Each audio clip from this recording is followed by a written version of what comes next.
stranded kami sa islang ito mula ngayon hanggang sa susunod na 3 araw. Hindi na ako aabot ng 3 days. Matagal na panahon na walang nakatira sa islang ito. And for today's video, susubukan namin for 3 days kung pwede pa ba.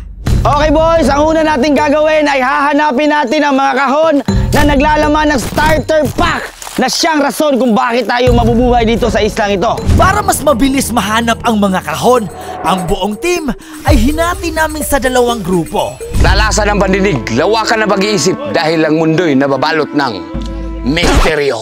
Yeah! Meron na kami nakita dito guys. Oh ha? It's a prank. Dito may swamp. Alam ko, eto yung paboritong tirahan ng mga ahas. Swerte tayo! Nahanap natin yung kahon! Red horse! Basta may alak, may balak! Pagkalipas ng halos 1 oras na paghahanap, nakahanap rin kami ng isa pang kahon. Ala! May nakita kaming box! Hoy, makagamitan! Oy, nakita kami! Hindi pala to tubig. Anong hindi tubig? Yung beer tubig yan. Nakakalasing yan. Kaso lang, walang ice. Ito na. Itak na kami! Swerte talaga yung kagrupo ko dahil nandito si Pastor. Natagpuan na namin ang pangalawang kahon. Ibig sabihin, isa na lang yung kulang. Wala pa isang oras, may sugat na ako. Dapat mag-ingat tayo sa islang ito kasi may mga halaman na ngayon lang namin nakikita. Yung mga dahon niya puro tinik. Nagugutom na kami. Kaso yung nahanap namin una, tong red horse na to. Uhaw na kami. Kuha tayo ng kukunat. Tara na! Mula noong naghiwalay kami sa kabilang team, ay hindi pa kami nagkita-kita. Pero dahil sa init ng lugar na ito, halos magkapareho ang timing ng aming mga ginagawa.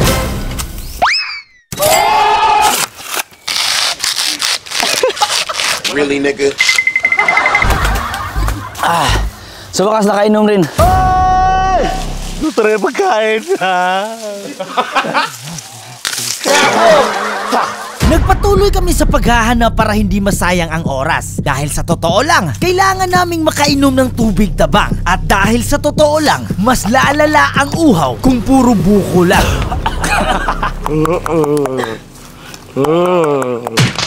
Hindi pa kami nakainom ng tubig. Ha? Nauuhaw na kaming lahat. Ang hirap. Hindi kami pwedeng mabilad sa init buong araw. Unang rason, hindi pa namin nahanap ang tubig. Pangalawa, para makaiwas sa dehydration at panghihina. Yung isa na lang na hindi pa namin nakita, yung importante pala. So yun guys, dito namin napili na magpahinga. So problema na lang namin ngayon kung saan namin hahanapin yung bigas at saka tubig. Drained kami at walang ibang maisip kung di buko lang talaga. Nakita na namin ang hinahanap namin. Ito ng box. Pinakalas na box. Sa wakas ay natagpuan na ang bukod tanging rason para kami makapag-survive. Ang gagawin na lang namin ay magsaing at sila na maghahanap ng ulam. Hindi biro ang init sa lugar na to, pero wala kaming magagawa at kailangan naming kumilos. Nangin na, sakit ng ulo ko. Sumakit yung ulo ko, buti na lang may first aid. Ito na nga ating panggatong! Sakit. Cracking my bone like... Walang uuwi hanggat walang mahuhuling isda! Pumunta kami sa dagat para makapaghanap ng pwedeng maging ulam. Pero eto ang aming nasaksihan. Sure ko, kubra yan. Sinubukan naming makapag-uwi ng ulam. Literal na kahit ano, basta pwede. Anong oras na pero hindi pa sila bumabalik. Nagiging useless ang mga pana dahil wala kaming nakitang isda. Parating na sila guys, so kailangan nating apuyan ulit. Ang tanong, may dala ba? Nag-expect kami ng malaking isda, mga king crab, pero ito lang. Nasusugatan na ako.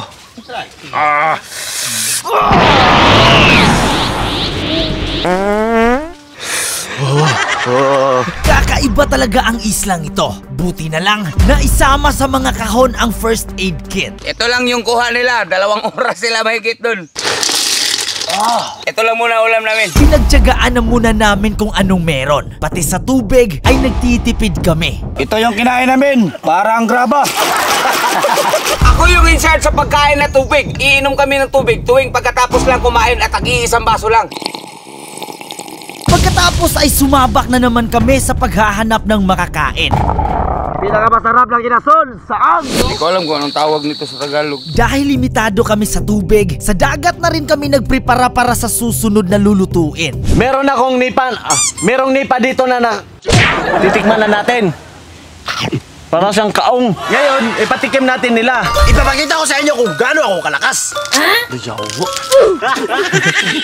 Mait!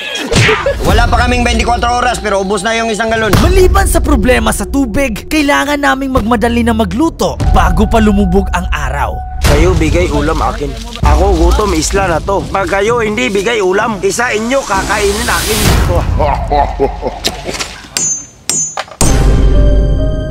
Tipid tayo sa tubig kasi ito lang isang baso. Tamang-tama ang paglubog ng araw. Dahil tapos na rin kaming kumain. Lahat kami ay pagod pero kahit gabi, kailangan naming kumayod. Ito yung mga huli namin.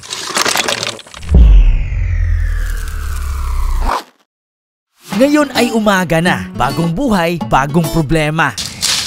Gawa na naman tayo ng sandok. Habang tulog kami, maaga silang nag-asikaso ng agahan.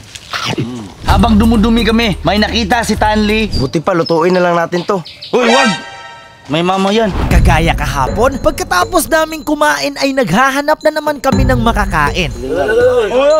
Si Boy Ugum ay nakahanap ng exotic food, pero walang ibang kakain nito, kundi siya lang. Dahil wala na kaming ulam, kakain na lang ako ng exotic food.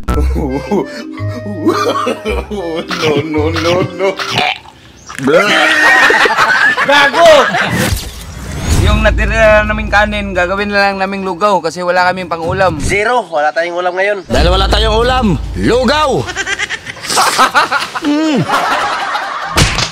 Si Tanli TV ay nag-volunteer na magluto ng ubod. Samantalang kami ay nagbabaka sakali na makahanap at makarami ng mga seashells para sa hapunan. Bombshell.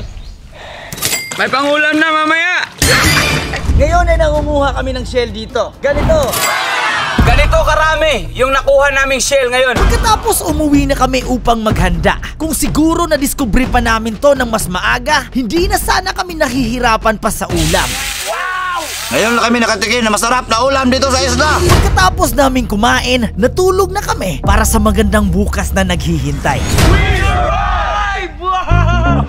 Alam nyo ba na sa isla ay hindi kami nakaligo at wala rin kaming toothbrush? Kaya pagkatapos ng challenge, pumunta agad ako sa Bang Smile Doctor. Dito kasi ako nagpapa-maintenance ng aking mga ngipin. Kaya kung gusto nyo rin, bisitahin nyo na.